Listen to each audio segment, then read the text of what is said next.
We are so happy to have Laura Rikard with us. She is one of the leading intimacy professionals, founder of Theatrical Intimacy Education, where I took my first class. So very, very wonderful and emotionally gratifying for me to have a chance to sit down with you, Laura. That we have this power dynamic that exists in the industry where the leader has all the say and the person who which the creative process lives out on doesn't feel empowered to speak up for what they need.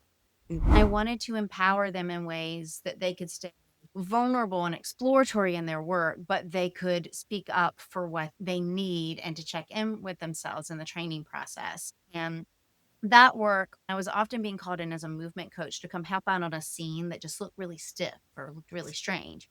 And it would be the intimacy. Theatrical intimacy education is like my teenage pregnancy, something I was doing for a lot of fun, and it became a whole lot of responsibility.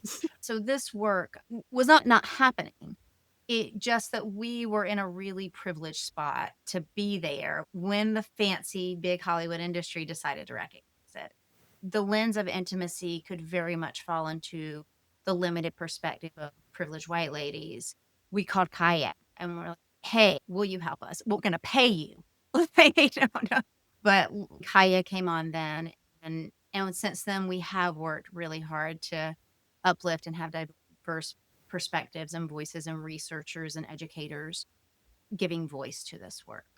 My line of research in this work, if we have to focus it in on one lane, is consent-based practices and processes. I'm well versed in all this work and everything TIE teaches because I want to be, but I also have to be. Those are probably my specialities. Television is not about comfort. It is about poeticizing the most uncomfortable moments of characters' lives. I don't want you to be comfortable with Hamlet's uncle killing his father and marrying his mother. We're dealing with a product and process-oriented field. We're not talking about your comfort level on a date. We're not talking about your boundaries on a date that nobody's paying to watch you. That would be like a heart surgeon saying, I don't like blood. And y'all, but if you want me to do the heart surgery, then you have to put up with a surgeon who isn't going to be in a room with blood. Kind of impossible. So the more upfront, the more clear we can be about expectations and casting, the more we can explain that. Because the big fear for actors is if I'm honest about my boundaries, I'll never get cast again. Because what people forget is consent-based process isn't just working for the person for what they consent to.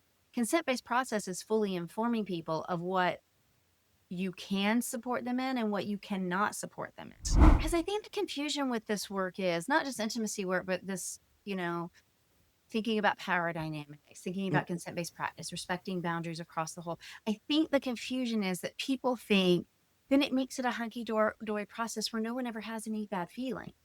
No, what it does is it gives us more tools to deal with constructive conflict that happens in consent-based processes. That happens when you're dealing with emotional artists.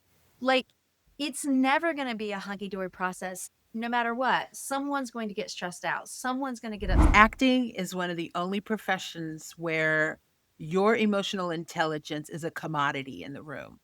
And it is something that you give over and something that you have to gauge and something that you have to be very aware of when you're walking into creating the human tapestry for a group of people that are sitting in a dark room. I'm done with my days of not owning myself. You can be a very happy, functioning person and play characters going through some really rough things.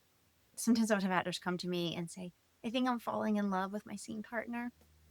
And I would take them through de-rolling. And they were like, oh, yeah, I'm not in love. It's just my body's getting confused because I'm hugging them and saying, I love you.